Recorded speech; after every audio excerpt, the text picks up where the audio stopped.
Hello and welcome to Non-Stop Wrestling Chat. My name is Barry and this is your Impact Wrestling review. What a show, guys. It wasn't the best show as last week, but again it was still better and more enjoyable than Raw. Everybody can go on about the ratings and stuff like that, but enjoyable for the fans that watched it. It would definitely be Impact for me personally. Before we go any further, guys, don't forget to hit a big thumbs up down there and also hit that subscribe button. If you want to know when I upload these videos, do hit the bell because you'll get a little notification to let you know when they're up. Right, guys, let's just get into this review.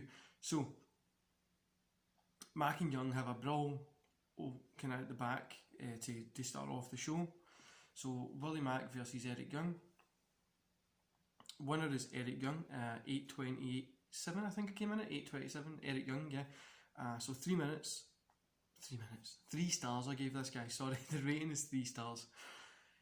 I thought this was exactly kind of what you want from this kind of feud. It's personal. It was just hard hitting. There's nothing that's innovative or pushing the barriers here. It was just two guys beating the hell out of each other, and yeah, I enjoyed it. So the second part we've got, kind of moving on in the show, is the after match. So a deranged Young yells at a not present Eddie Edwards, saying that it's his world. Then we have Josh Matthews and Madison Ray break down the match briefly and hype Eddie Edwards' latest opponent, challenging for the Impact World title. Madison Ray is hosting the locker room talk, and yeah, then we move on. Gallows and Anderson are backstage. They're looking for Ace and Fulton. They question a couple of the crew. Gallows threatens one of them. He swears he doesn't know where they are, so they just walk off. It's time for Wrestle House. Still not sure how I'm feeling about this. So Taya is calling a house meeting. She comes over. Everybody kind of gathers around. And yeah, I'm literally not going to go into the Wrestling House stuff much because it's not really something that I'm interested in, but you can go check it out, obviously. Then we move on. So Rhino was coming out of the bathroom when Adam distracts him enough for Luster to blindside him. They beat him down. They get his money. Rhino gets back up and grabs Adam, briefly getting his money back. Before Reno Scum members take it to him, leave him lying and walk with the money. When we have Kimberly versus Jordan Grace. Jordan Grace picks up the win here. 2 stars, guys. It was a solid, 2.5 stars. It was a solid match. Just about 5 minutes. It was nothing special, just a solid, interesting match. It's time for the locker room. Short of it, we have hashtag Heath for Impact, saying he's still got kids, still needs a job, and he wants Heath for Impact to get trending, hence the title. We're back with some Wrestle House stuff. So we have Ace Romero versus Larry D. Larry D picked up the win. This was short, and it was just a Wrestle House match. It was nothing special. Then we have Diona backstage. She says, ever since Grace lost at Slammiversary, she's been more brutal and bitter than ever, ruthless and violent, and not becoming a champion. She's getting her rematch. Now she's medically cleared at Emergence. Kind of goes on to say that she'll accept a 30-minute first ever knockouts Iron Man stipulation, which I think might be pretty cool. Then we have a vignette on the North and Motor City Machine Guns. They kind of go back and forth. The music is a little bit too loud, so it goes over the voice a little bit. But at the end, Alexander says next week at Emergence, they will make an example of the guns. Shelley says, come and get them. Then we have a no disqualification match, which is Havoc and Neva versus Hogan and Steels.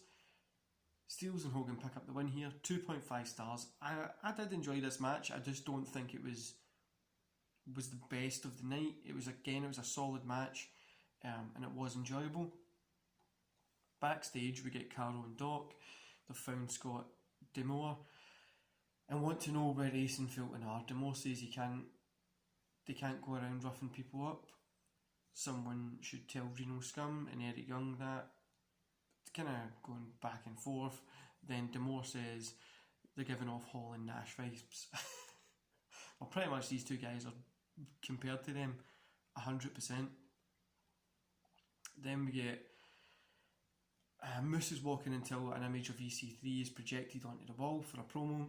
He says Moose looks nervous. He's not here to play mind games, even though he's playing a mind game. He's not here to make friends, family. He's not here to declare Impact his home. He's just here for Moose. If he's talking about the food, then Suicide versus Dez. Guys, this was the Good Brothers interrupted it. It could have been a fun match if they got it anywhere going. Caro and Ace are kind of in there fighting and stuff like that. Then up in old Tron comes up. He says picking a fight and let me see here. Sorry guys, my notes have got muddled up here. So what it says is Emergence. Ace says he'll be facing them on night one at Emergence. He says don't get too deep on the beers because they'll see them next week. Gallows is down with that, and the cutaway was nothing special here, just setting up that match for Emergence, which I'm actually quite looking forward to. An Impact Plus flashback moment we have here is Cody facing Eddie Edwards for the TNA World Championship in 2016, when Eddie successfully retained. We go back to Wrestle House, guys. It leads up to this match of Susie versus Alicia. It's a comedy match, it just didn't work, so we'll just bypass it. Then we get the Impact World Championship match, which is Eddie Edwards versus Brian Mayers. Eddie Edwards picked up the win. I gave this a 2.5. It could have been a little bit better. This whole match was just kind of set up to show that Eddie had a really sore knee. So he really hurt himself. I'm sure it was the knee. It was the leg or somewhere anyway. But yeah, I get what they were doing.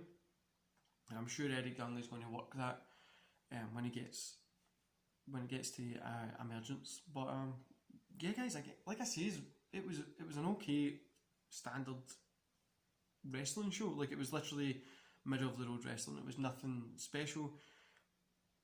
The first match was probably a must see, but I get what they were doing. They were setting up stories and stuff like that, and it's actually got me quite looking forward to Emergence. So probably it's like just before a pay-per-view, try to get something set up. I know it's not a real pay-per-view, but yeah, I'm really looking forward to it. So overall, 2.5 stars for Impact, and yeah, that's really, I'm not sure what else to say, because it is just it was an okay show. It was better than Raw. It was better than SmackDown, and it was there. And then you have your AEW and NXT and AEW. So this really is the third promotion that wrestling fans should be watching.